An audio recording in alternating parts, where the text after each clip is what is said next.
This is What's News from the Wall Street Journal. What if you knew what hiring managers, recruiters, and CEOs were looking for in their next employee? I'm Mathew Passy with the Wall Street Journal, and this is Getting Hired, where we speak with the gatekeepers and decision makers to figure out what they want in their next applicant. Joining me this week is Davina Douthard. She's the CEO and founder of Davina Douthard, Inc. They're an image management firm, and they also help other companies recruit employees. Davina, thank you so much for joining us here today. We're going to talk about two different topics with you. One, in terms of internal hiring for your company.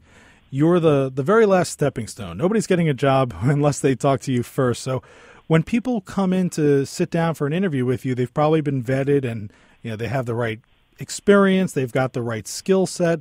So what are some of the things that you want to see from applicants when they're sitting in front of you for an interview? Eagerness, personality, a sense of integrity maybe as well. Are you finding that people are struggling to present that or maybe just forgetting to present those things when they sit before you? I think sometimes candidates get the wrong impression that that even though their skill set is really good or they have great experience, that there's no other candidate out there that has equal experience. And or they don't consider the fact that employers are looking to hire someone who can bring something to the table, not just to give them a job so that they can have money to pay their bills.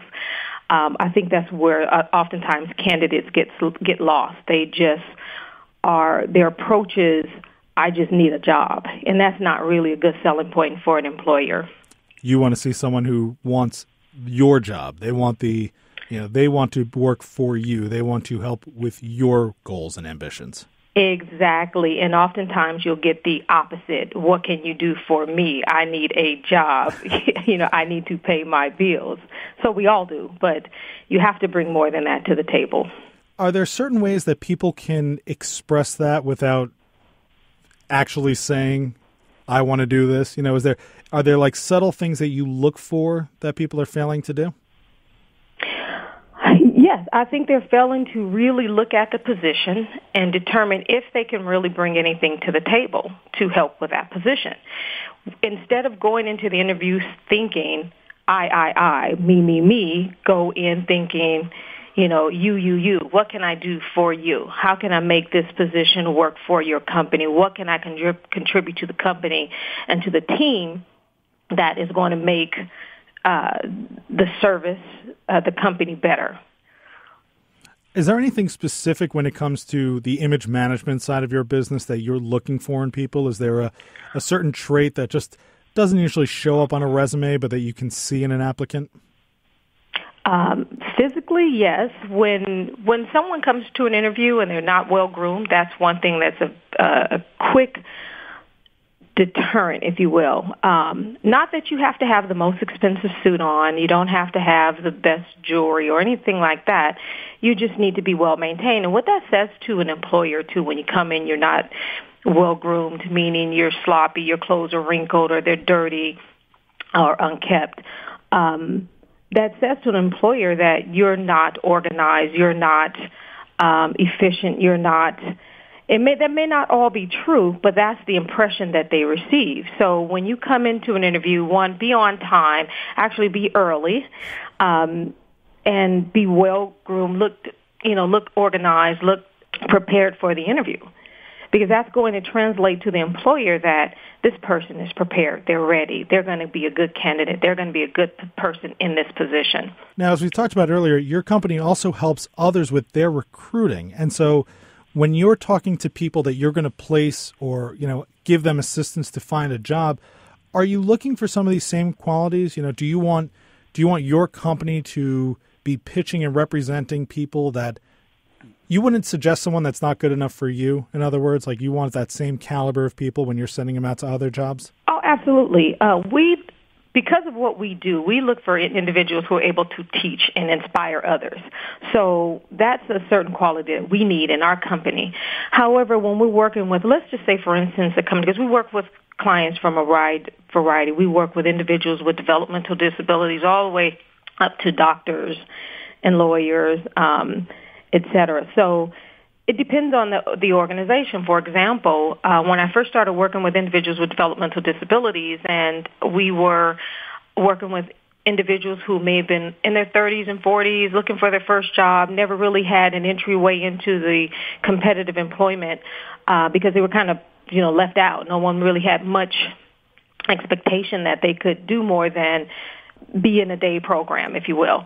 So getting their first opportunity to go to work, we looking at an organization, for example, like Vaughn's, who's been really great working with us, and they're looking for people who have great smiles, who love serving other people. When you go into your local grocery store and you're looking to find where the eggs are, you want someone that's eager to help you.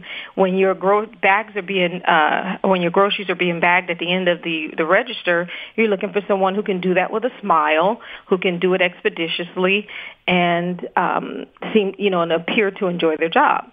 That's the kind of candidate we look for that sort of organization. And yes, of course, we do look for all those other qualities, someone with integrity, someone with that's on time, that's well-groomed. Those are the same type of qualities we look for, and we prepare our clients for when we are referring them to an employer. If at any time we believe that a candidate is not ready, we do take them through training and help them get up to that point. It sounds like, to an extent, almost the personality, the attitude, the charisma that somebody puts off is almost as important, if not maybe even more important, than the kinds of skills they list on their resume to you. Absolutely, absolutely, absolutely. Any company that you go to or any company that you spend your money with, whether it be a restaurant, whether it be your telecommunications company, when you call them for service or you're visiting that company, you want the person on the other end of the line to be pleasant, or the person that you approach at the business to be pleasant and customer service friendly. And those are the kind of traits that oftentimes are forgotten because people tend to think that all I need to know how to do is actually perform the task, put the widget in the box. Even if you're working in the back office, for example, and your job is to simply put 1,000 widgets inside of a box and box it up and ship it out, you still have coworkers. You're certainly not the only person in the back room boxing widgets. So you also need to have the ability to communicate and to work well with others.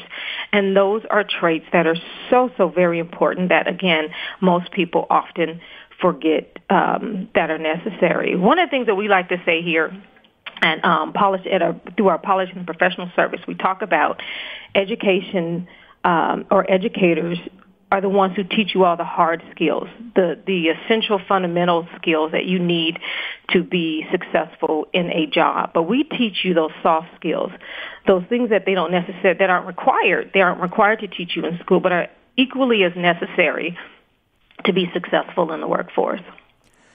I suppose the question that a lot of people hearing this are going to have is, how do I get those traits onto paper? In other words, how do I make it clear that I'm friendly, ambitious, willing to put in the hard work?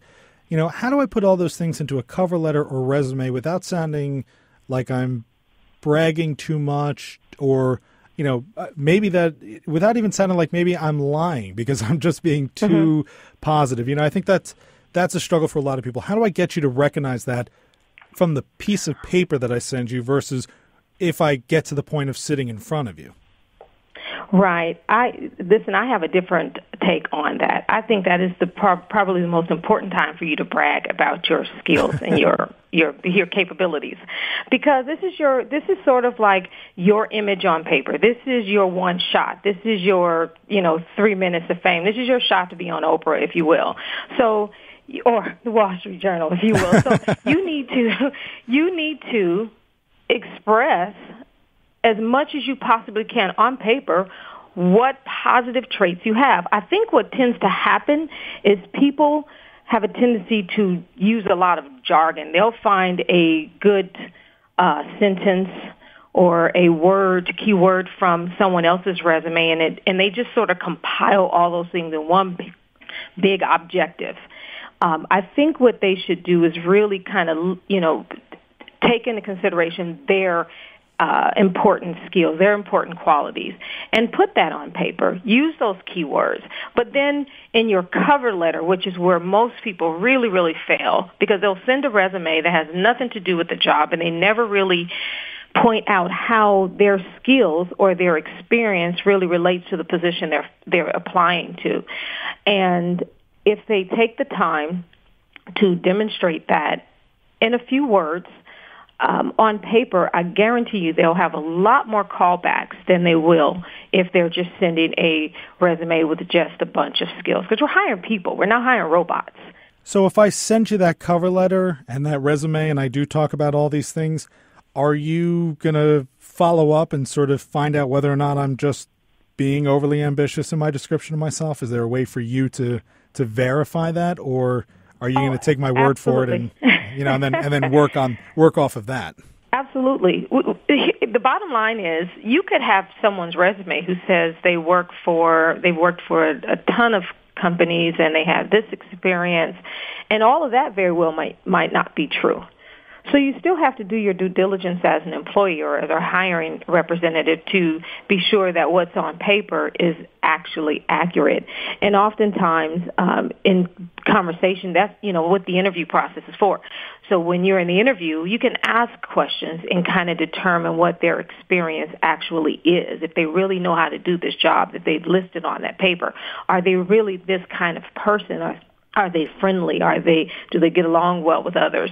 And they can also find that out with references. And I mean references, not references where you put your cousin and your best friend down as a reference, but other, former employers who will speak on your behalf.